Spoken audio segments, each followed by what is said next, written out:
You're welcome to a safe space where we'll talk about purpose, originality, identity, and everything in between. So do something. If you're new here, ensure you subscribe to this channel to have first-hand information whenever we're live. Like the video if it blesses you, drop a comment, and share.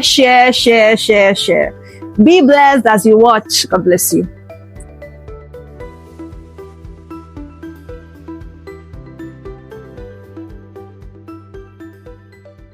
Hello, you're welcome. It's another beautiful time on G Factor.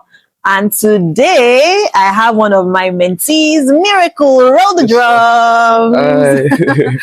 Miracle, you're welcome. Thank you very much for that. So I'll put you on the spot. How do you feel? I can't say I'm totally prepared, but I know God will take. It's not an examination, so you'll be fine. You'll be very fine. Yes, ma'am. So you're praying in the spirit right now, I can imagine. Of course, ma'am. Okay, so tell me, you're one of my newest mentees. Yes, ma'am. And I've watched your journey, very impressive journey and all of that. Before you joined us in School of Purpose, did you have any idea of purpose at all? Yes. Thank you very much. I'll first thank you for having me on this session. It's a pleasure. It's a privilege for me. Yeah. So to answer the question, before School of Purpose, yes, I would say I've had ideas around the concept of purpose. Having been that I grew up as a PK, pastor's kid. I mean, my mom... PK, now we call you guys Yeah, PK. that's what we call it. Although in the Redeemed Christian Church, we call it pastor's seed. Yes. So there's a forum like that. So I've always been around the church. So I've had concepts around purpose. But I would say joining the School of Purpose and being under your tutelage placed more emphasis on it for me. Right? I know there was a time even during my NYC days as a core member, because I was privileged to pastor a fellowship. So it also enlightened me more about the concept. But School of Purpose, being a school that is dedicated towards purpose, shed more light on it. So there was more emphasis for me. So I would say School of Purpose did more work than any other thing I had ever known around the concept of purpose. Wow, amazing. Now you mentioned something. Yes, you were pastor when you were serving. Yes, I was. Wow, in a fellowship or in a church? Yeah, in a fellowship, the Redeemed Christian Corpus Fellowship in Oyo State. Okay, beautiful. So what did that reveal to you about your purpose more? Was there any role service played and is still playing in your journey of purpose? Yes, ma'am. Largely, I'm a person of service. I mean, I've learned, having seen my mom also lead, and so I would say I'm trailing a path because, yes. So service. So just to provide a bit of context, the way God helped me into becoming a president then. Having joined the fellowship, I joined the fellowship newly. I was going to run away, to be honest. Because really? I wasn't going to stay in the family house. Okay. Yes, because I can't put on shorts. I can't wear short sleeves. Okay, so you didn't want to be camped? Yes, I didn't want to be camped. I just wanted to at least be able to go about. Not like I was wild in the sense, but I just wanted some kind of freedom, so liberty.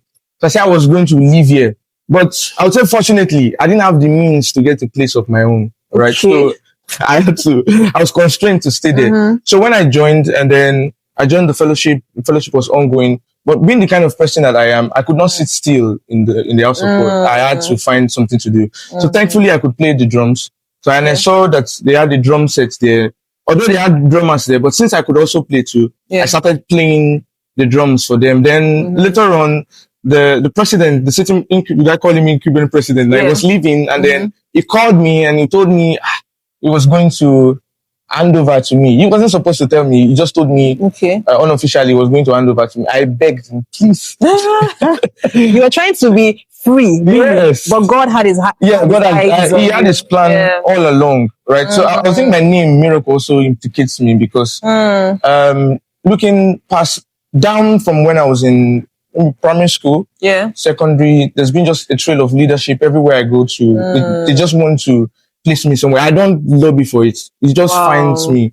So service really helped me. So even during, there was a particular point in time, just to share benefits of service for context. My mom was, she had this fibroid, and then we were trying to source for money so we could help with the operations. And then I was not working at that point in time. I was jobless. And then, so I reached out to the community, particularly my church community, because I spend most of my time in church. It's just church, home. So I had to speak to them that, oh, look, please help me. I know you are not you're not, there's no obligation for you to, but you just, please just come through for me. And then I was looking, that was around 2022. I needed about 250K. That was the exact amount that we needed. And then I spoke to the church, then the youth pastor, they rallied around for me and they gave me the exact amount I was looking for. Wow. They wrote me a check. No, they transferred to me 250,000 naira. Because they knew you to be a servant in the house. In the house of God. Because I was both in the choir, anything. So I have, God has blessed me with so many talents. I can act, I can, sing a little. Yeah, a little, indeed. You're being humble. Yeah, I would say service has been a great enabler of my purpose. So what happened? You didn't finish the story about being a president. Yes. So shortly afterwards, that's in January. That's the year after, because I went for service. I finished school 2019, went for service that same year. So in 2020, yes, I was I was selected to be the president of the fellowship. And you agreed. So you submitted to finally. I did, because on the day we were even ordained, I wanted to cry. I could not cry. Why did you want to cry? Because you didn't cry. Why? Why did you want to cry? Because I knew so I wanted to cry. Why? Because one, I knew it was going to be a turnaround for me. Because I know that at that point in time, an uncomfortable one. Yes, I will not just be just a church, but because you can be just a church person and not really grow spiritually. But I knew that I would have children that would be depending on me. Commitment. Yes, so I know that I would have to fast even when I don't feel like fasting, pray when I don't feel like praying, and then just try and amass knowledge that transforms both me so I can be a better leader for them. So I knew the work that was. So you tried to call the tears, but why didn't the tears come? I still don't know. You felt it, you were crying inside. It's a mystery. So you were crying within you. Yes, oh my God. I was crying within me. I mean, those were there then. They knew I wanted to cry, but it wasn't coming. So how did you find that year, this year of service as the president? That was NCCF? RCCF, yes. It was very challenging for me because at the initial stages, I had to rely on some materials, particularly the open heavens that our father-in-law, Pastor Iyi Adeboye wrote, because I knew I didn't have so much materials because I was not expecting it to come through, right? So, but then another thing that just helped me after a while, because I know I could not just sustain on just what has been prepared already. I needed to really grow myself and then just study more so I could grow. So I devoted more time. Thankfully, it was NYC, and then shortly afterwards, COVID started. So I had more time to pray. So, and on an average, when you come to the house, you meet me inside the room because we had this room. We call it the king's room. So you meet me in the room. What happens in the king's room? It's for the kings. The kings get prepared. The presidents or what? The like a prayer room? Not like a prayer room, more like a dedicated room because they know I had to focus on praying. So for precedence, so we don't get disturbed, right? So the only person that stays with me is my general secretary. He stays with me in case we need to discuss some things, admin, he comes through there. But I spent more time. Although my own general secretary was a year, would I call it a year or a set above me? So he goes to work. He was working. So most of the time when he leaves, I'm the only one around. So you had enough time. Yes, I had enough time. To read, pray. So would you say that season of your life prepared you for other seasons of leadership?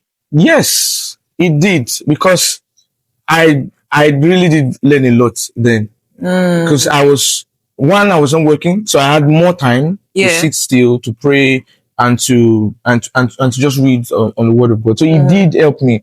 I mean, I would say most of the things I know now, I learned it then. Like what? So I would say, okay, for example, would be the way I'm speaking now. Yes. I was a shy person, very shy. Oh, really?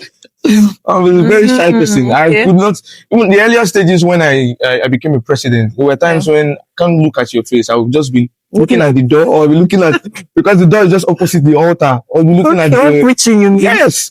Okay. But some of the mistakes I also made was, sometimes when you're preaching and then, because you've listened to some people, they come to you and they talk to you, and then you're using maybe their own situation as an example. Yeah. And it'd be so obvious that they know.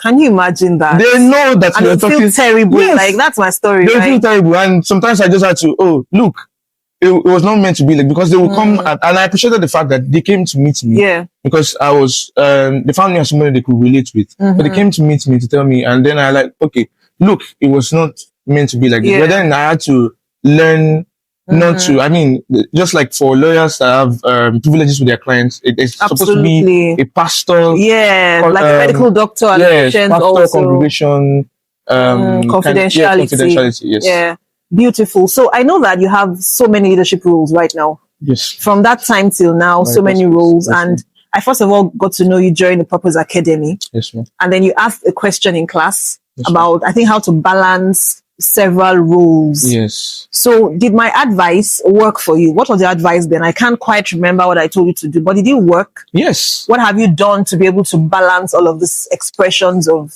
miracle? Okay, thank you very much, man. So I could recall the conversation then, and I know one of the key things you had mentioned was about delegation.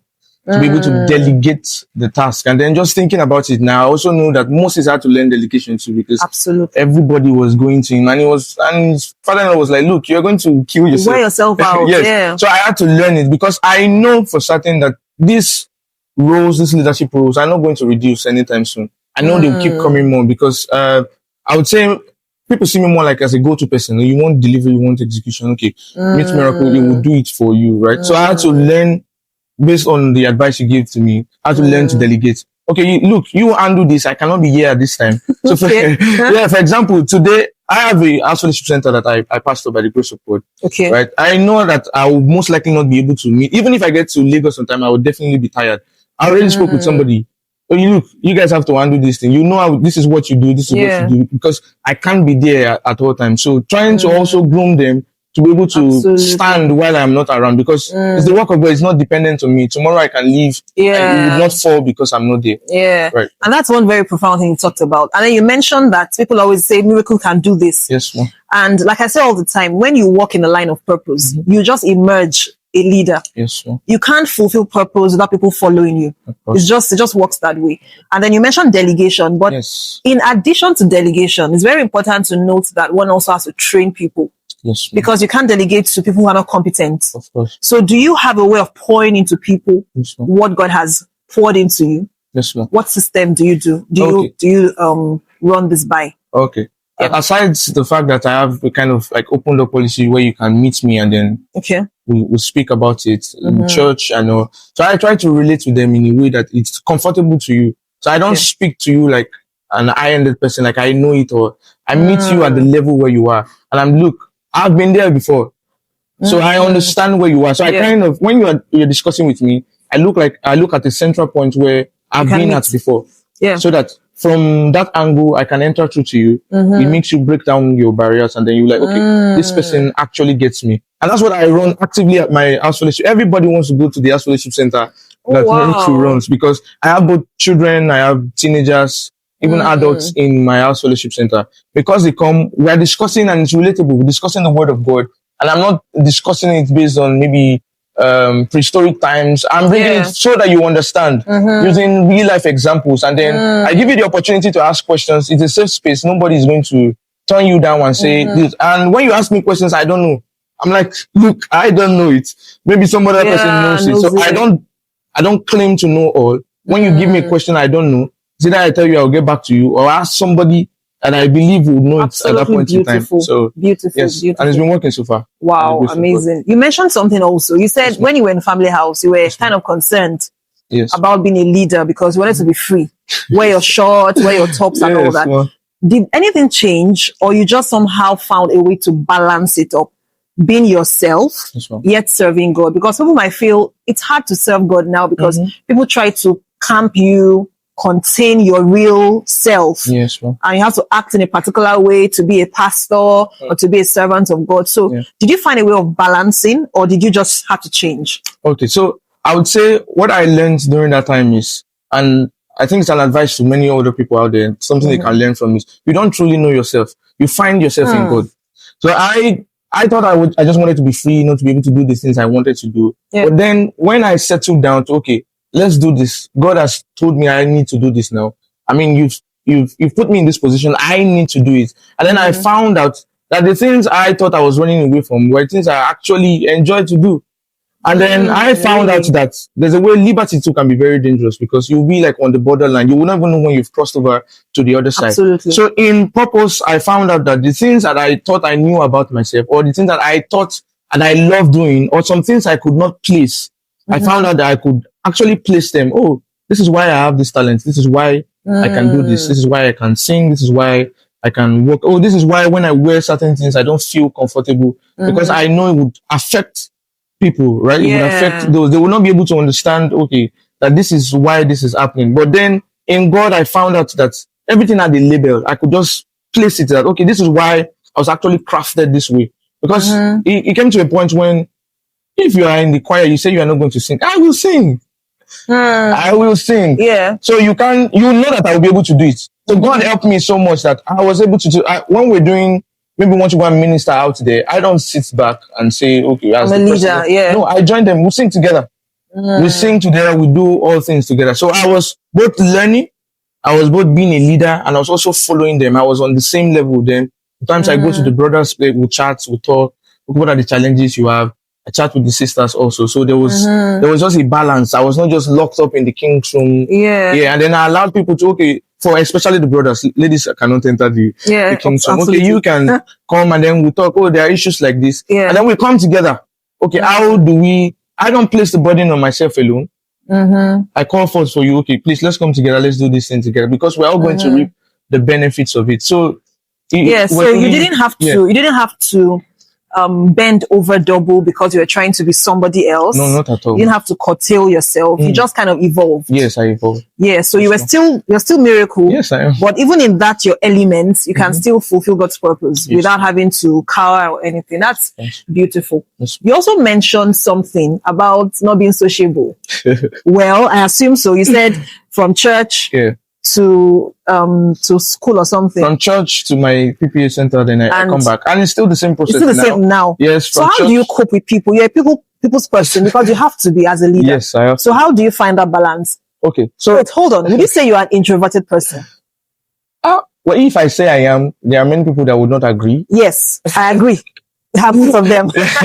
So I would say it's more of both sides. Yeah. When I'm outside and I need to talk, I talk. Yeah. But I'm a very private person. I love my room. Yeah. I love being alone in my own space. Right? So I prefer to be home. I mean, I think it was when I moved to Lagos, I started going out more because they were like, oh, you need to. I have friends that say, okay, you need to. Let's even. I think I went to the cinema for the first time in Lagos. Oh, really? Yeah, I think I did in Lagos. So when I'm out there, because I know I need to relate with people, especially in church. So when I'm in church, you turn on that element. Exactly. I turn it on and then I go. Consciously. Exactly. Because in the church, I know, okay, anything I need to discuss, I can discuss it in church here and then we close it here. But then when I go back to the house, I like it very quiet. Yeah. And then I'm able to concentrate and do, I don't even really like long conversations like that too. We're having long ones now. This one is quite interesting, but when you call me and then you are discussing other things that. Do you like receiving calls or you prefer chats? Calls is faster. It's faster for you. Yes, okay, like just for me, it's chats because I could pause and come back later, yes, so that I don't drain myself. For a call, maybe sometimes once in a while. But I heard you say you see yourself in me a lot. Yes, I do. Yeah, so I think I'm seeing that part. The fact that I'm actually an introverted person predominantly, but people don't usually believe. But when it comes to the kingdom, doing stuff like this, you come out of your shell. So it means God can use anybody. Yes. Even if you're not necessarily a very extroverted person, God can tune that part of you. Yes, beautiful. So you went to the cinema for the first time. Yes. What year was that in Lagos? That would be 2023 or 24. That's interesting. So what do you do for fun? For fun? Okay, I love listening to music. What kind of music do you like? Gospel, right? Obviously. Yes. So do you any preferences? Singers in particular? Genre? Maybe let's say, okay, for an artist, people like Great Man Kids, people like Obar Energy, and then I love to sing in the bedroom. Beautiful time to connect to heaven. God. You sing well in the bedroom, by the way. Do you think so? To yourself, in your ears? Yes, okay. In your ears. Somebody else hears you sing them. I wonder what's happening there, But to you feel like I'm singing my heart out. And when you open the doors and it's different. The voice is different. To you, it sounds like heaven. But somebody else, when you're listening to music, with your earplugs on and you're singing. You know the way you sound to yourself. Yeah, you feel like you're singing so well. Yes. But the person listening is like, what are you doing? You are singing maybe so loud or whatever. Okay. So as a child, Yes, ma'am. did you ever see yourself doing all you're doing now? Were you a kind of child that was, did you see signs of your purpose in your childhood? So yes, I would say I saw signs. Okay. Right from the beginning, I never loved things that people love so much. And in my book, my mom writes doctor. On average, when you see my primary school, you see her write doctor. I never loved. Meaning what? Like, she wanted me to be a medical doctor. Oh, okay. Right. She gave you a title, doctor, yeah, in your notebook. Yeah, she will write it in my books. She'll write doctor there. But I never really loved anything people are chasing after. I don't like them. Doctors. Wow. I really didn't enjoy it. I knew I am still going to be a doctor, maybe not that kind of doctor. PhD holder. Yeah, like academic doctor, but not the kind of doctor that she wanted me to be. So I found out that the things that people really chase, like I was not really chasing them. And then since I grew up in church, I was around the space of the church a lot, and I haven't seen that my mom has been a pastor for as long as I can remember. I know there are many challenges of being a pastor, and I've seen her face a fair share betrayals here and there, but surprisingly, never tuned me off. I've seen many pastors' kids that say they don't want to be pastors because of what their parents have gone through. But not for me. It was, if you ask an average person, what do you think miracle will be? They'll tell you, I'll be a pastor. So you want to be a pastor? I mean, I can't escape from it. I know you're a pastor already. In different regards. Exactly. So my name, my nature, the fact that I love the church, it's not burdensome for me. I just go to church. And then I was occupied with many things in church. I was doing, I've been in the choir for as long as I can remember. I was also at some point doing stage drama when I was younger, Bible quiz. I was just doing a lot. I can imagine that kind of kid, always doing everything. Yeah, so I could not, and then I could not just escape it. I could not escape it. So I found much love doing them. Yeah. Right, even in the bedroom, you hear me talking to myself. You know, this is your bathroom. It was the large space for me. You see me talking, I'll be preaching in the bedroom. So you were showing all the signs, even from childhood. When you speak to my parents, they will confirm to you that there is no doubt that I'm going to be a pastor. In fact, my mom, when I call her now, man of God, she calls me man of God. Really? Yeah, that's serious. Well, you know, generally people just say pastor when it concerns a person that you believe has a pulpit call. Yes, you know, but it doesn't have to be pastor. It could be the fivefold. And in fact, ministry is about serving God. It could be in the marketplace or anything. But you are in the marketplace. Yes, ma'am. So how do you see ministry coming to play in what you're doing right now? Okay, so one of the active ways I see ministry coming into place in what I do right now is because it provides a different kind of lens. Because you now start to see some of the challenges that people in the corporate world, in the 9-to-5, what they are facing.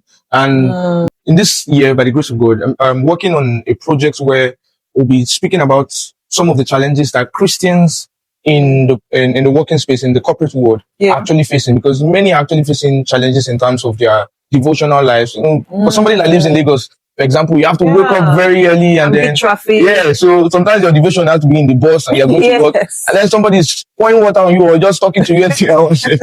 So you're in the spirit and then you are still trying to be person and all like that. So in the coming days, by the special grace of God, before the end of this year, we have like some series of talks around it, right? Because being in the market space, it just opens your eyes to. For somebody that's maybe working from home or just into business, you might not be able to relate with some of the challenges that those in the corporate world are working with. And then sometimes when you have to compromise at work, there's just that divide. And then you want to be a Christian, but then your work requires you to do some things that are un-Christian, so to say, like that. So I believe being in that space, God had opened my eyes to see different things that I might not have seen if I would be a business. Because when you're speaking to a business person, it might be different entirely. Although there's still a connect in terms of honesty, integrity, things like that. They're the same across board. But different challenges. Different challenges, different appearances of how you can achieve those goals. So you see yourself as light there, right? Yes, ma'am. It's not about being a pastor on the pulpit alone, but taking Jesus everywhere. Would you say you're a multi-talented person? Yes, you are, right? Yes, so how do you know what to do part-time? You have several gifts. What gifts do you know? How do you know what gift to highlight part-time? What to focus on? What area should you focus on at every point in time? Yes, ma'am. I believe primarily God leads, and then it highlights to you that, okay, this is the point, this is the talent that is needed at this point in time. So sometimes, for example, I might be preaching, or somebody else might be preaching in support, just to provide guidance to people out there. And then at that point in time, although you have a note that you've written or that you've studied on, but at that point in time, the Spirit is just needing you to sing. Like, okay, this is what is needed now at this point in time. I think a practical example happened on Thursday. I was called upon to take a prayer session in church. I had written my notes, were there. I didn't touch the notes till we finished. I was just praying. I could not even stop to look at it. So I believe when you're not, you allow the flow of the Spirit. Yes, you are just so malleable. You don't box. You don't box and say, okay, this is how it has always been done. I must do it like this. And you're just free that the Spirit can take you over and then just allow you express in the way you want you to at that point in time. Yeah. So one shouldn't get to the point that you feel so overwhelmed that how come I have so many gifts? I don't even know what to do with this gift. So just flow with the Holy Ghost. Yes, ma'am. And I think it also applies to several responsibilities, like you do. Yes, ma'am. Right? You have to find out what is the Holy Ghost asking me to do right now. What should I focus on at every point in time? Beautiful. So let's go back to your childhood. Did you play with sand? Yes, I know they played with sand. There's this when rain falls. I don't know if it's only me, but the sounds, it smells different. Yes, it's not only you. I know what's happening. Even so now, I still smell it. Me, I went as far as tasting it. Oh my God. Yes. Really? Fine as you are. You tasted sand. Yes, then, please. I know, but still you. Yes, it's still you. What else did you do as a child? What did you do for fun? For fun, as did you ride a bicycle? My mom did not give me. Why? I asked her to, but she didn't. You can still buy. Till now. You can still buy. I know I will send it to my mom and still need a bicycle. I think you should. Yes, I should. I agree. But then I was riding bicycle. You did? I hope she's not. You did? Yeah, I did. I had a friend that had the bicycle. You have to share this video with your mom. I had a friend that had the bicycle. There was even a day I was riding the bicycle. I fell. I had this injury. How? She didn't see them. No, she didn't. She didn't see the bruises. No, she wouldn't. She couldn't have seen them. There's no have been serious trouble. Somewhere else, I would have told her, I want to see this pain. But this one, I have to care for. It is all between me and God. Can you imagine that? So what else did you do? Bicycle, sand, eat your sand. Yes. What else did you eat? What else did I eat? You have a good sense of humor. Thank you. So tell me about the next few years. You talked about a vision, right? Now, is that vision something that concerns you and the team at work, or is just your personal pet project to help people in the corporate world find the balance between their faith and God? Yes, ma'am. And then when are you planning to work that out? And then what are the other things you're working towards in the next 5-10 years? And how are you ensuring those visions come to actualization? Okay. Thank you very much, ma'am. So for the vision I mentioned about Christians in the corporate world, it's a pet project. Of course, it's a personal project. Of course, I will get people that work with me behind the scene, right? Because it's going to be a mixture of both virtual programs where we invite people to come or online, and then they're speaking. So it's not like it's just going to be a sermonized program all through, like an interactive session, so people get to ask their questions. And of course, I'm trusting God that we're going to also be having physical editions of that as well, so where people actually come and then they can ask their questions on believers, site. Unbelievers alike. Yes, believers and unbelievers alike. I'm trusting God that through that channel, many people will see that it's actually quite easy to live as a Christian in the corporate world, right? Considering looking at the theme, my work, like work, W-O-R-K, then my work, because many works have been sacrificed on the altar of work, because you have to just work and then your work with God has died down, right? Well, in the coming years, by the special grace of God, 5 to 10 years from now, I see myself as somebody that God has prepared or would have prepared to build people up holistically. I mean, across board. So the programs, the initiatives that are going to be coming through are not just initiatives that are going to be around just maybe the ministry alone, just pulpit alone. So it's about the balance, right? About the balance. World and ministry. Because I have my own fair share of financial challenges. So I know that if you're a Christian and you are suffering or you are undisciplined or indisciplined, I beg your pardon, in your finances, it would affect you a lot. I've had my own fair share, right? So sometimes we focus more on the aspect of getting them to walk right with God. And then we don't know that there's some other areas that also spill into that as well. Because as a Christian, I don't think it's right for you to actually be in debt or to just be borrowing money here and there or spending money just because you have it at that point in time and you're just spending anyhow. So there's the balance that's supposed to be in place. I love it. Of course. And then in terms of even friendship, the kinds of friends that you need to have are going to help you, because I've had friends different kinds of friends. I love it. So it's really holistic. I like the fact that you're touching different areas. It's as though you're allowing God use your journey to help other people. In all of this, what role has mentorship played? Man, I think my life not I think, I'm certain that everything turned around for me when mentorship came on board. Because, based on the kind of experience I've had, and then maybe the settings I grew up, mentorship was not really a thing that was really highlighted. I didn't really know much about mentorship until, of course, I came in contact with the School of Purpose, and I met you, ma. So mentorship has really, it changed everything for me. Pivoted, I saw that there were areas where I was indisciplined, and then through mentorship, I was able to see that, oh, this thing, actually in discipline. Because sometimes we say, oh, this thing, I can't escape it, I can't break free from this. But sometimes you just need accountability, and then you need discipline. And then you need somebody to hold you and say, this thing, oh, I know you have it, since you're being open to me, but you can walk through this. And then somebody to pray for you, somebody to hold you, somebody you can run to and say, man, Sam, this thing is happening. Mentorship sweet? It's not sweet too. It's not sweet. I hope you didn't hear, but I did. It's not sweet. So you just have to submit yourself and be intentional, right, about growth. Because I see so many pages opening up. You're talking about so many visions you have, and I'm so grateful that God is raising believers who are willing to go all out for the kingdom, not just church kind of thing, but out there they are fulfilling purpose and fulfilling destiny. I had a very great time talking to you. You're not very relaxed and all that. I'm sure I'll have you again on G Factor, and I'm sure you would come again, and we'll share with your mom again, because she'll hear lots of things you did as a child. Thank you so much for being here. God bless you, darling. All right, it's a wrap. I'm sure you had a blessed time. See you at the next edition. Bye bye.